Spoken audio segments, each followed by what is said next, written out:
Bismillahirrahmanirrahim. Assalamualaikum warahmatullahi wabarakatuh. Sahabat-sahabat tercinta, sebelum nonton video di channel ini, tolong biasakan baca basmalah. Bismillahirrahmanirrahim. Dan jangan lupa bantu like, comment, and subscribe. Dan semoga kita semuanya akan mendapat kebaikan, mendapat nilai tambah dari tayangan ini. Saya persilahkan ke Pak Andaru sepenuhnya untuk menyampaikan Bapak. Baik Bapak dan Ibu sekalian, saya coba share. Ya, terima kasih. Ini saya coba menjelaskan tentang rancangan. Ya, saya coba dari awal saya coba menjelaskan tentang rancangan dari asesmen nasional. Jadi konsepnya adalah begini Bapak Ibu sekalian. Kadang orang berpikirnya itu ketika asesmen nasional atau dulu nyebutnya itu adalah AKM ya. Dulu sering orang awal-awal itu memang Pak Menteri, Mas Menteri ya, itu selalu mengatakan bahwa ujian nasional akan digantikan dengan AKM. AKM itu adalah kepanjangan dari asesmen kompetensi minimum gitu ya. Dan yang sekarang kita namakan dengan asesmen nasional gitu ya. Ini tidak sama sekali bahasa ketidakkonsistenan, tidak gitu ya. Nanti kenapa rujukannya ini berubah, yang tadinya awal menyebut AKM kok sekarang jadi AN gitu ya. Tapi itu nanti kita akan coba jelaskan. Nanti kita coba jelaskan kenapanya. Tapi intinya adalah asesmen nasional ini kita dirancang untuk memantau dan mengevaluasi sistem pendidikan dasar dan menengah. Jadi tugas kita, tugas pusat gitu ya, tugas pusat yang ada di bawah Kementerian Pendidikan, Kebudayaan, Riset, Teknologi, Kemendikbudristek ya, itu adalah tugasnya untuk memantau dan mengevaluasi sistem pendidikan dasar dan menengah. Jadi kita hanya mengevaluasi sistem pendidikan dasarnya, ya, dan menengahnya. Jadi sistem pendidikannya yang mau kita evaluasi. Sementara siswanya, di mana kita tahu bahwa siswa itu kan pasti kaitannya dengan prestasi ya. Siswa itu kaitannya dengan prestasi, dievaluasi oleh pendidik dan satuan pendidikan. Jadi intinya itu Bapak Ibu sekalian. Jadi yang harus dipegang adalah tugas kami sebagai pusat gitu ya, adalah kita ingin memantau sekaligus mengevaluasi sistem pendidikan dasar dan menengah. Jadi dari jenjang sekolah dasar hingga menengah. Dalam hal ini adalah SMA dan SMK, termasuk paket C ya, termasuk paket C. Sementara untuk siswanya dievaluasi oleh pendidik dan satuan pendidikan langsung. Ya, dulu ketika sebelum tahun 2019, sebelum kebijakan asesmen nasional ini dicanangkan, ini ada ujian nasional. Ya, yang dimana kita tahu ujian nasional ini adalah tes prestasi untuk siswa, dan disinilah kami pusat juga melakukan pemantauan prestasi siswanya. Nah, ini yang mau kita coba luruskan sebenarnya. Sebenarnya tidak salah, tapi mau kita coba luruskan. Bukan berarti kita berpikirnya bahwa kita mungkin sering kita berpikir ganti pemerintahan atau ganti menteri, ganti kebijakan. Padahal sebenarnya itu sampulnya beda tapi dalamnya sama. Berbeda Bapak Ibu sekalian. Ini sangat berbeda. Asesmen nasional ini sebenarnya adalah kita menjalankan amanah Undang-Undang Sisdiknas. Kita tahu Bapak Ibu sekalian, Undang-Undang Sisdiknas itu sudah ada sejak 2003. Nah, namun pelaksanaannya ini yang belum gitu ya.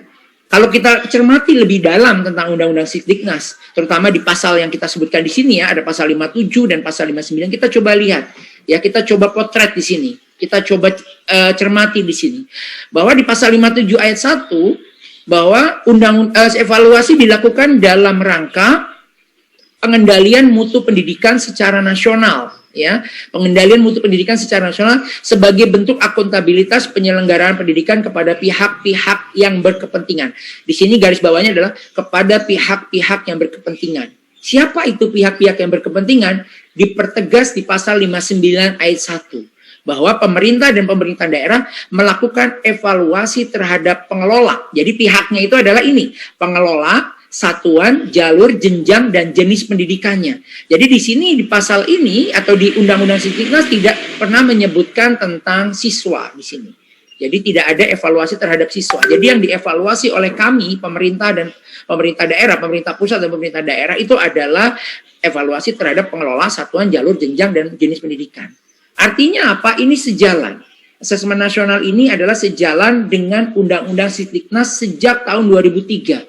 Nah, pelaksanaannya saja yang belum diterapkan dengan pas gitu ya. Selama ini kan kita pengen, UN itu kan juga pengen sekaligus memetakan satuan pendidikan. Tapi di situ juga siswa ikut terlibat. Jadi seluruh siswa harus mengikuti, seluruh siswa jenjang akhir mengikuti. Tapi kalau sekarang kita benar-benar sesuai dengan koridornya, sesuai dengan koridor dari Undang-Undang Sisdiknas, yaitu kita hanya untuk mengevaluasi satuan pendidikan saja. Sementara siswa semua diserahkan kepada satuan pendidikan di bawah pendidik tersebut gitu ya Bapak Ibu sekalian. Nah, ketika Undang-Undang Sisdiknas ini sudah ada, maka dipertegas lagi dengan keluarnya PP. PP yang baru tahun ini itu keluar, PP SNP ya, yaitu pasal 46 ayat 3, bahwa di sini evaluasinya seperti apa gitu ya. Di sini baru diperjelas ya, bahwa evaluasi sebagaimana dimaksud pada ayat 1 dilaksanakan dalam bentuk asesmen nasional. Nah, ini dipertegas di sini. Kalau undang-undangnya hanya mengatakan bahwa pemerintah dan pemerintah daerah mengevaluasi saja satuan pendidikan. Tapi belum ada pernyataan apa bentuk evaluasinya. Dipertegas di dalam PP, SNP ya, Standar Nasional Pendidikan, bahwa di sini jelas ya, bahwa di sini di pasal 46 ayat 3 itu adalah di butir A ini ada asesmen nasional ya. Di sini jelas banget. Jadi kita mengevaluasi satuan pendidikan dengan menggunakan instrumen asesmen nasional ya. Di sini jelas ya, huruf A mengukur dan seterusnya, asesmen nasional sebagaimana pada ayat 4 dilaksanakan dan seterusnya. Ini tinggal dibaca saja. Jadi PP-nya ini jelas sekali bahwa namanya adalah asesmen nasional. Nah, sekarang kita lihat elemen kebijakan dari asesmen nasional Bapak Ibu sekalian. Jadi AN ini hanya diikuti sebagian sampel siswa yang dipilih secara acak dari kelas 5, kelas 8, dan 11 di setiap sekolah atau madrasah. Sehingga hasilnya atau dampaknya diharapkan AN bukan evaluasi individu siswa.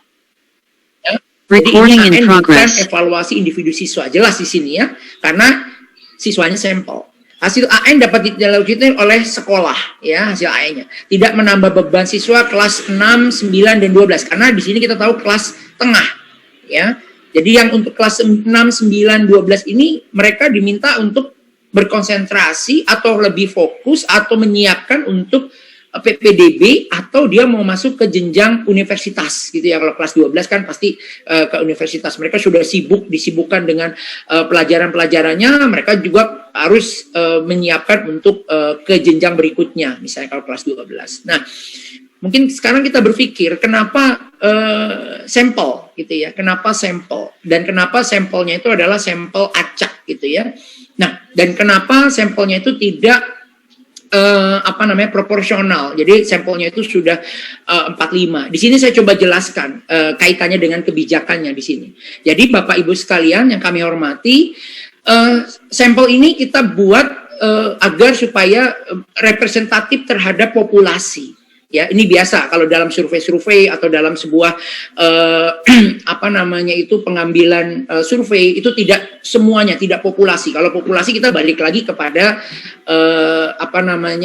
ujian nasional ya, konsepnya sama. Nah, kita sampel ini berharap dengan sedikit peserta itu bisa menghasilkan merepresentasikan populasi. Nah, kenapa jumlahnya semua sama, dibuat sama seluruh sekolah, mau jumlahnya itu lebih dari 45, lebih banyak gitu ya, itu kenapa jumlahnya 45.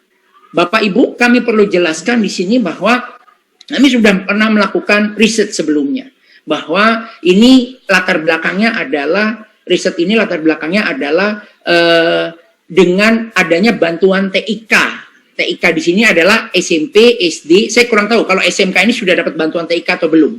Tapi ketika kita bicara bantuan TIK SD, SMP itu jumlahnya adalah satu sekolah dapat bantuan adalah 15. Nah, Dengan adanya bantuan sekolah 15, ini ditanya, dengan 15 itu berapa yang bisa diujikan siswa tersebut. Nah, kita lihat bahwa satu hari itu adalah 3 sesi, maka jumlahnya adalah 45. Jadi kita bergerak dari situ. Kenapa 45 itu muncul? Nah, dari kata 45 ini, ya, kita coba lakukan riset di situ. Kita coba kumpulkan seluruh hasil UN dari tahun 2018-2019, kita lakukan uji min di situ. Kalau secara riset statistik kan ada uji min. Jadi kita coba bandingkan dengan rata-rata populasi di satu sekolah, dengan kita ambil random sebanyak 45, baik sekolah besar, sekolah sedang maupun sekolah kecil, kita coba ambil, itu hasilnya itu memang dia tidak berbeda. Artinya itu tidak signifikan. Artinya dia tidak secara hasil sama, gitu ya. Tidak ada perbedaan. Artinya tidak signifikan dan dia tidak ada perbedaan antara data yang sampel dengan data yang populasi. Nah, itulah kenapa muncul 45. Ini mungkin sebagai informasi tambahan kepada Bapak Ibu, mungkin bertanya-tanya kenapa 45 tersebut. Jadi konsepnya adalah seperti itu. Nah, kenapa kelas tengah? Nah, harapannya kalau kelas tengah tadi, kalau kelas akhir udah pasti mereka biarkanlah mereka fokus kepada pembelajaran untuk mereka PPDB dan lain sebagainya. Kelas tengah ini dipilih karena memang salah satunya adalah ini kaitannya dengan pembelajaran, ya. Asesmen nasional ini kan untuk memperbaiki dari mutu pembelajaran. Nah, kaitannya dengan pembelajaran di sini, maka jelas sekali bahwa dengan memilih kelas tengah, kelas 5, kelas 8, dan kelas 11 ini harapannya nanti mereka masih ada kesempatan untuk pembelajaran, dan yang kita treatment itu banyak. Bisa gurunya, bisa mungkin sarana prasarananya kita tambah, dan lain sebagainya. Jadi hal-hal inilah yang menjadi dasar kenapa kelas tengah kita ambil. Kalau pembelajaran kan seperti itu. Jadi kayak semacam diagnostik. Kita melakukan diagnostik kepada siswa-siswa, maka yang paling pas adalah kelas tengah. Seperti itu. Nah, berikutnya elemen kebijakan AN 2021 digunakan sebagai baseline. Jadi tahun ini nggak usah khawatir Bapak Ibu sekalian, hanya sebagai baseline. Jadi pijakan awal, kalau bahasa kami seperti itu. Mau Bapak Ibu di sekolah, Bapak Ibu nilainya berapapun, ini belum ada sama sekali konsekuensi terhadap pemangku kepentingan yang ada di daerah, baik itu di sekolah maupun di daerah. Guru, kepala sekolah belum ada sama sekali konsekuensinya dari hasil tahun 2021. Ya, jadi benar-benar ini adalah sebagai baseline, sehingga mengurangi kecemasan pemangku kepentingan dan menghilangkan tekanan untuk curang. Berikutnya adalah kebijakannya adalah evaluasi kinerja tidak hanya berdasarkan skor rata, tapi juga perubahan skor atau tren dari satu tahun ke tahun berikutnya. Jadi yang mau kita berikan kepada Bapak Ibu adalah bukan lagi skor rata-rata nilai mata pelajaran A, mata pelajaran B, mata pelajaran C. Tapi ini adalah benar-benar nilainya itu adalah norma. Ya, hasil itu adalah berupa norma yang berupa adalah tren, kayak misalnya kemampuan literasi anak, kemampuan numerasi anak di sekolah tersebut seperti apa dan lain sebagainya. Jadi lebih tren. Jadi nggak bisa membandingkan antara satu sekolah dan sekolah lain. Antara sekolah saya itu punya tren yang berbeda dengan sekolah yang ini. Jadi nggak bisa dibandingkan antara sekolah A dengan sekolah B. Jadi ini tidak ada gengsi-gengsian antara satu sekolah dengan sekolah lain. Kalau beda kan, kalau skor itu kan kita bisa lihat, oh saya lebih tinggi dari sekolah Anda gitu ya. Jadi ya seperti itu. Kalau ini tidak, karena ini benar-benar treatmentnya berbeda-beda nanti. Konsep treatmentnya berbeda-beda. Jadi nanti ada tugas dari direktorat terkait, mungkin dari LPMP dan lain sebagainya untuk memberikan treatment kepada berdasarkan hasil dari asesmen nasional. Jadi tujuannya dari itu sebenarnya Bapak Ibu sekalian. Sehingga evaluasi kinerja lebih adil karena memperhitungkan posisi awal yang beragam dan berorientasi pada perbaikan bukan pada perbandingan antara sekolah atau daerah. Jadi tidak ada sama sekali perbandingan antara sekolah dan daerah. AN dilaksanakan di semua sekolah. Nah, kalau tadi siswanya adalah sampel, tapi untuk sekolah adalah sensus. Jadi semua sekolah harus ikut, kecuali tadi ada sekolah tadi yang disebutkan oleh Pak Kepala Bidang bahwa di Jawa Timur ada beberapa sekolah yang tidak mengikuti asesmen nasional karena tadi itu ada sekolah baru. Ada sekolah yang tidak ada siswa kelas 11-nya, adanya siswa cuma kelas 10 atau kelas 12. Ini mungkin Bapak Ibu sekalian. Ya. Bisa tidak ikut AN? Iya, otomatis. Bisa, tapi nanti kemungkinan tahun depan bisa ikut kalau ada kelas 10, karena nanti kan bisa kelas 11, dan lain sebagainya, Bapak-Ibu sekalian. Pemetaan dan potret mutu SD, SMP, SMK di semua daerah. Jadi nanti kita akan lihat adalah potret dan pemetaan. AN dilaksanakan setiap tahun dan dilaporkan pada setiap sekolah, madrasah, dan Pemda, sehingga kinerja sistem terpantau secara berkala. Hasil AN digunakan untuk evaluasi diri, artinya untuk sekolah tersebut. Nah, kaitannya tadi dengan AN, ya ini AN. Nah, kita lihat sekarang bedah lagi di dalamnya AN itu apa. Nah, ini baru kita lihat di sini. Kenapa ada kata-kata AKM, ya. Sebenarnya Pak Menteri, Mas Menteri itu tidak salah mengatakan bahwa adanya AKM di sini, ya. Karena memang di dalam AN itu ada AKM-nya. Kita mau mengukur kompetensi numeracy dan literasi. Yang di dalamnya itu kita sebut adalah AKM, Assessment Kompetensi Minimum. Ya, kenapa di sini dikatakan kompetensi minimum? Ini adalah kompetensi dasar yang harus dimiliki oleh anak, ya, mendasar yang dimiliki oleh si anak, ya, untuk bisa belajar sepanjang hayat. Kemampuan literasi, kemampuan numeracy itu adalah kemampuan dasar. Bagaimana anak itu mau bisa belajar fisika, bagaimana anak itu mau belajar matematika, atau kimia, atau mungkin bahasa Inggris, atau mungkin yang lainnya, ekonomi, sosiologi, dan lain sebagainya, kalau kemampuan literasi dan numerasinya saja mereka itu lemah. Nah, ini yang mau kita coba mulai dari sekarang. Ini yang mau kita, benar-benar tugas pusat itu adalah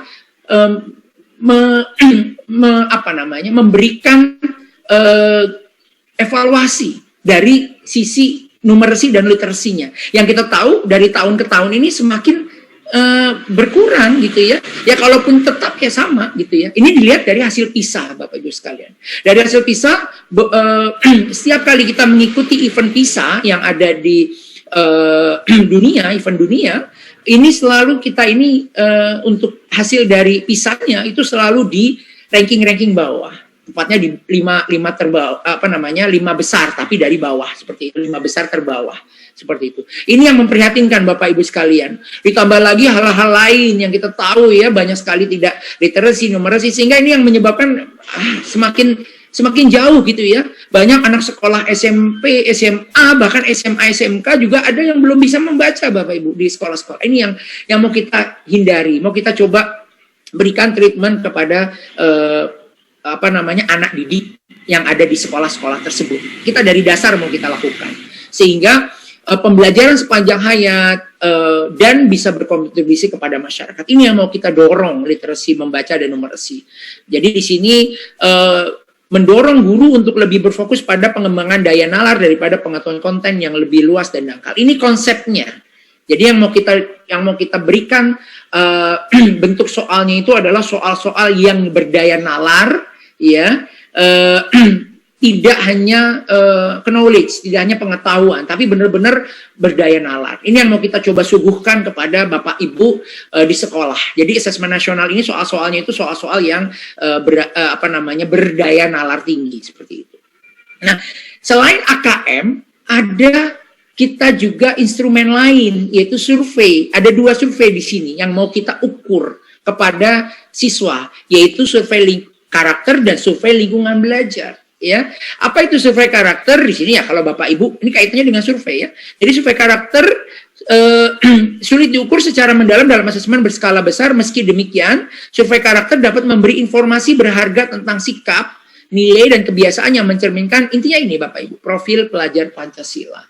Ya, kita pengen mengubah paradigma yang selama ini sudah jauh dari profil pelajar Pancasila, mau kita kembalikan lagi kepada profil pelajar Pancasila. Ini sudah jauh sekali dengan norma-norma Pancasila yang ada. Jadi makanya ini mau kita kembalikan, Bapak Ibu, karakter ini mau kita kembalikan agar kondisi-kondisi yang terjadi di sekolah-sekolah karena adanya bullying, mungkin adanya kekerasan, mungkin adanya hal-hal lain yang mungkin tidak pantas dilakukan, itu mau kita coba kurangi, bahkan harapan kita hilangkan seperti itu. Tapi kan sebelumnya kita ukur dulu bagaimana kita mau mengurangi, bagaimana kita mau mentreatment kalau kita tidak tahu sama sekali baseline-nya seperti apa. Sehingga survei karakter memberi sinyal bahwa sekolah perlu memperhatikan tumbuh kembang murid secara utuh mencakup dimensi kognitif, afektif, dan spiritual. Nah, berikutnya ada super lingkungan belajar. Lingkungan belajar, kualitas pembelajaran, iklim keamanan inklusivitas sekolah, refleksi guru, perbaikan praktik pengajaran, dan latar belakang keluarga murid. Intinya itu. Sehingga survei lingkungan belajar berguna untuk melakukan diagnosis masalah dan perencanaan perbaikan pembelajaran oleh guru, kepala sekolah, dan dinas pendidikan.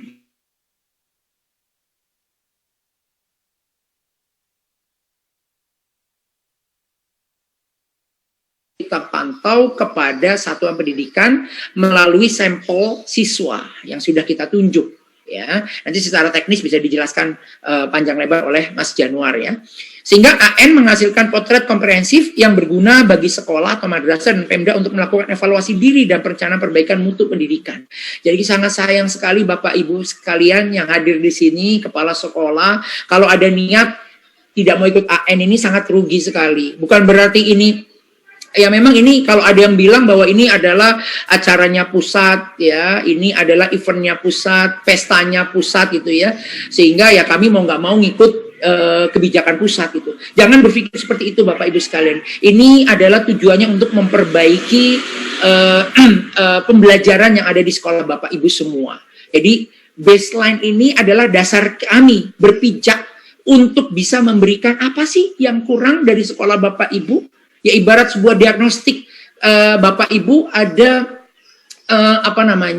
medical check up gratis, katakanlah seperti itu. Bapak Ibu sudah tahu saya ini kayaknya napasnya sesak gitu ya. Tapi kita pengen tahu apa sih yang harus kita lakukan, treatment seperti apa yang harus kita lakukan saya ini. Terus kalau kita mau medical check up mahal bayarnya. Tapi tiba-tiba ada yang menggratiskan. Nah, kenapa kita tidak berpikir seperti itu? Ini sama Bapak Ibu. Mungkin di sekolah Bapak Ibu baik-baik saja gitu ya. Mungkin gitu ya. Tapi di sini ada medical check up gratis yang ingin mengukur ya kemampuan literasi, kemampuan numerasi yang tadi Bapak Ibu tahu ya, pembelajaran sepanjang hayat gitu ya, untuk kontribusi kepada masyarakat lebih luas.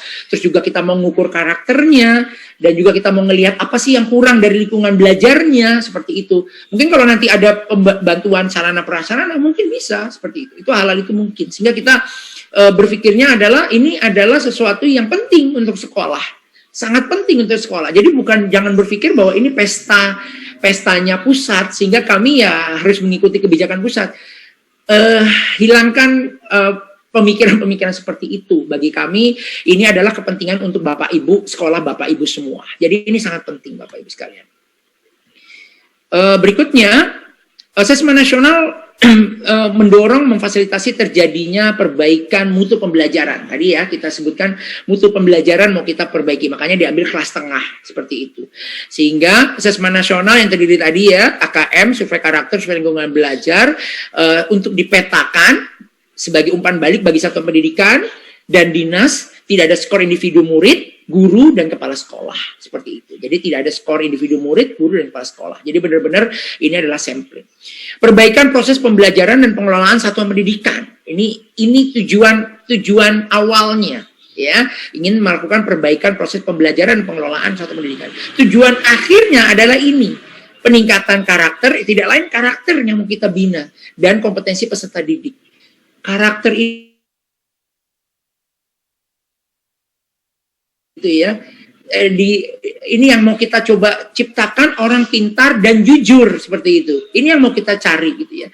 Dan juga jujur tapi tidak pintar. Ini juga susah gitu ya, seperti itu ya. Tapi memang itu bisa gitu ya, bisa survive gitu ya. Tapi kalau yang parah sebenarnya pintar tapi tidak jujur, ini yang merusak negara kita seperti itu. Jadi makanya kita mau peningkatan karakter dan kompetensi peserta didik ini. Tujuan akhir kita adalah ini. Dengan adanya AN ini, kita pengen melihat adalah konsep ini.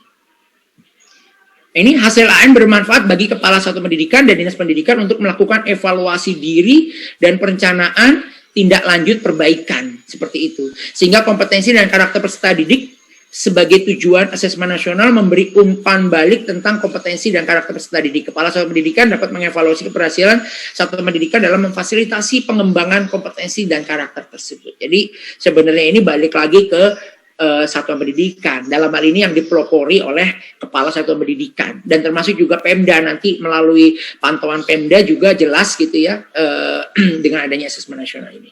Sehingga ciri-ciri dari satuan pendidikan yang efektif itu dengan adanya asesmen nasional memberi gambaran tentang karakteristik efisiensial sebuah sekolah dan madrasah yang efektif dalam mengembangkan kompetensi dan karakter.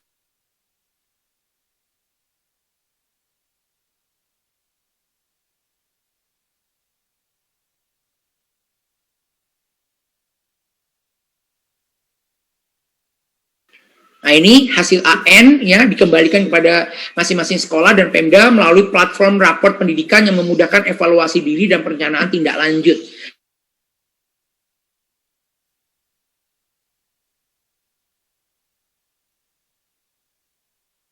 Nilai-nilai asesmen nasional nanti kita akan digabungkan dengan banyak hal. Hasil dari Bank SM pun kita bisa masuk dalam raport seperti itu. Jadi nanti menuju perencanaan berbasis data. Semuanya ini berbasis data. Jadi nanti tinggal dilihat saja raportnya secara online. Ini yang mau kita bentuk seperti itu. Harapannya nanti ini tinggal Bapak Ibu tinggal lihat, terus nanti dilihat trennya, perkembangannya, apa yang dibutuhkan. Mungkin nanti di situ juga ada schedule, jadwal treatment dan lain sebagainya. Ini mungkin sebagai acuan Bapak Ibu nantinya ke depannya untuk strategic building ya, membangun guru-guru atau pendidik di satuan pendidikan itu lebih baik gitu ya, dan juga untuk semuanya itu akhirnya nanti kepada peserta didik. Nah, ini kaitannya dengan saya sedikit menyinggung dengan asesmen nasional 2021 ya, sedikit dengan mencuplik dari pos-posnya, tapi karena kaitannya dengan asesmen 2021 ini ada pandemi COVID-19, maka di sini yang perlu kami jelaskan di sini bahwa pada tahun 2021 gladi bersih ya, alhamdulillah kan sudah lewat ya kalau untuk SMK ya, tapi kan kita nih masih ada gladi bersih SMP ya. Pelaksanaan AN dilakukan di wilayah yang menurut ketentuan pemerintah pusat sudah boleh menerapkan PTM terbatas. Ini sudah kita lalui. Satuan pendidikan menerapkan protokol kesehatan untuk mencegah terjadinya penularan COVID sebagaimana diatur dalam panduan PTM terbatas. Jadi tolong ketika nanti pelaksanaan asesmen nasional di sekolah Bapak Ibu, tolong perketat prokesnya, protokol kesehatan di sekolah Bapak Ibu, terutama masalah pengecekan suhu. Jadi kalau nanti ada siswa yang karena kaitannya dengan positif COVID atau dia punya komorbid atau mudah dia lagi kondisi tidak sehat atau lain, maka tidak perlu hadir, digantikan saja oleh cadangan dan lain sebagainya. Sehingga satuan pendidikan menyampaikan informasi tentang tujuan dan pelaksanaan AN kepada orang tua peserta didik peserta AN. Satuan pendidikan di wilayah-wilayah lainnya yang melaksanakan AN pada awal tahun 2022. Jadi gini Bapak Ibu sekalian, seandainya ada sekolah yang memang secara keamanan, kesehatan itu tidak bisa melaksanakan asesmen nasional tahun 2021 tepatnya di bulan ini, bulan September ini, maka kita juga membuka peluang memberikan akses untuk bisa asesmen nasional waktu lain. Kapan itu? Yaitu di awal tahun 2022, tepatnya kalau tidak Februari, Maret atau April ya, sebelum puasa. Jadi akan ada jadwal susulan karena kondisi pandemi saja, ini hanya di tahun 2021 saja. Ketentuan untuk peserta didik, tadi ketentuan satu pendidikan, sekarang ketentuan peserta didik. Peserta didik, peserta AN dan cadangannya dipilih secara acak oleh Kemendikbudristek. Peserta didik yang terpilih mengikuti AN sesuai jadwal pelaksanaan untuk satuan pendidikan. Jadi sesuai jadwal ya Bapak Ibu sekalian, ini di website AN ya. Peserta didik yang terpilih dapat digantikan oleh peserta cadangan jika sedang tidak sehat, bergejala COVID, memiliki penyakit komorbid, tidak dapat melakukan perjalanan ke sekolah dengan aman. Jadi ini sudah diatur dalam POS bahwa kalau seandainya ada satu siswa yang nggak bisa hadir gimana ya, silakan digantikan saja oleh cadangan dan lain sebagainya. Dan kalau seandainya ada pertanyaan, gimana kalau nanti hasilnya hanya ada peserta harus 45 tapi yang hadir cuma 20, ya sudah tidak apa-apa, 20-20-nya ikut tes saja, nanti hasilnya pun nanti akan keluar, sekali lagi itu representasi terhadap populasi yang ada di sekolah tersebut. Ya, jadi tidak usah khawatir Bapak Ibu jumlah pesertanya itu sedikit, tidak masalah gitu ya, tidak masalah, tidak menjadi masalah. Selain itu peserta didik yang terpilih juga diharapkan namun tidak diwajibkan mengikuti gladi bersih, tapi kan ini sudah lewat ya Bapak Ibu sekalian. Nah, ini kaitannya dengan perbedaan soal UN dan AKM pada asesmen nasional ya. Ini kaitannya dengan format soal ya. Kalau AKM itu banyak soal ya, tidak hanya pilihan ganda dan isian singkat, dan komposisinya ingat pengetahuannya itu hanya kita batasi 20% saja. Ini kita banyakin aplikasi dan penalaran. Ini juga sudah Bapak Ibu lihat di gladi bersih ya Bapak Ibu sekalian ya. Semua soal diberikan konteks personal, sosial, budaya, dan sains ya.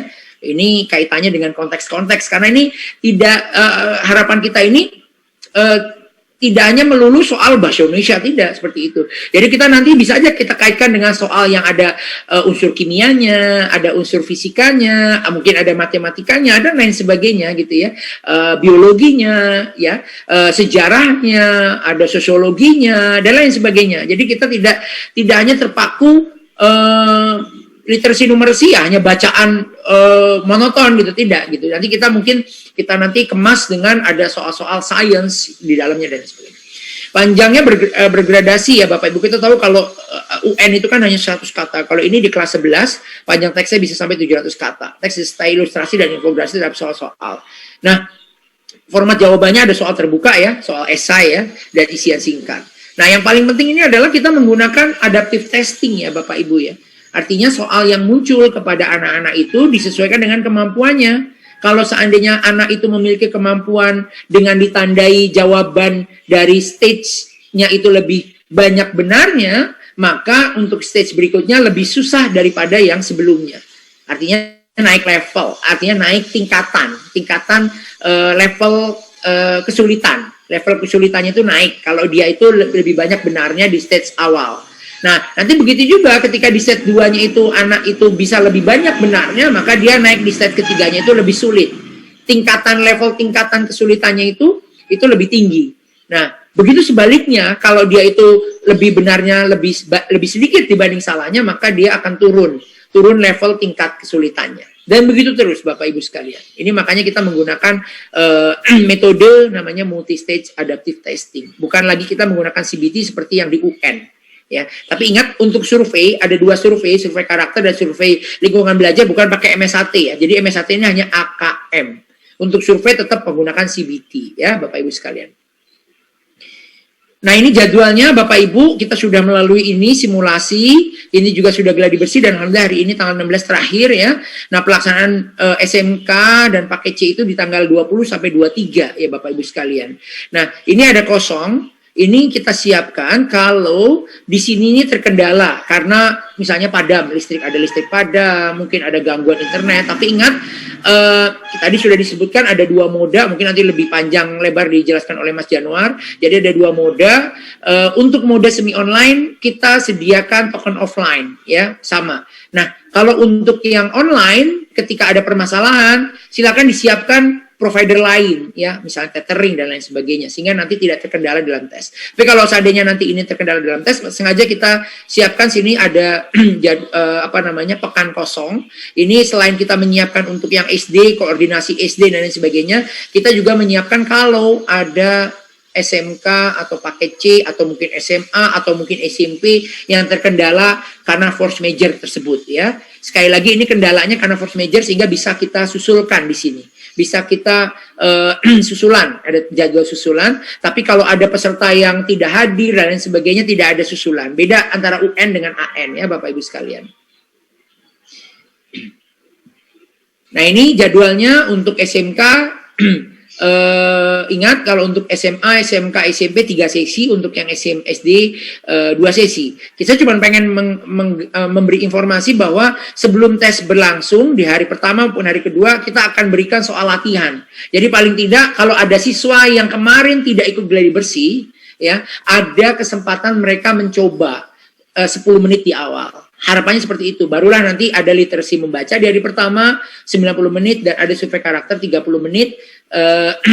Di hari kedua juga sama, tapi di sini literasi membaca, di sini numerasi 90 menitnya. Survei lingkungan belajarnya 30 menit. Jadi totalnya ada 120 plus 10 menit untuk latihan. Jadi 130 menit. Jadi di sini jadwal-jadwalnya ada setiap sesinya ya. Ini sesi pertama, ini sesi kedua, ini sesi ketiga ya Bapak Ibu sekalian. Nah, ini terakhir mungkin kalau paparan dari saya. Jadi kami minta dukungan dari seluruh pihak, terutama yang ada di daerah, terutama pemangku kepentingan, baik di sekolah maupun di daerah.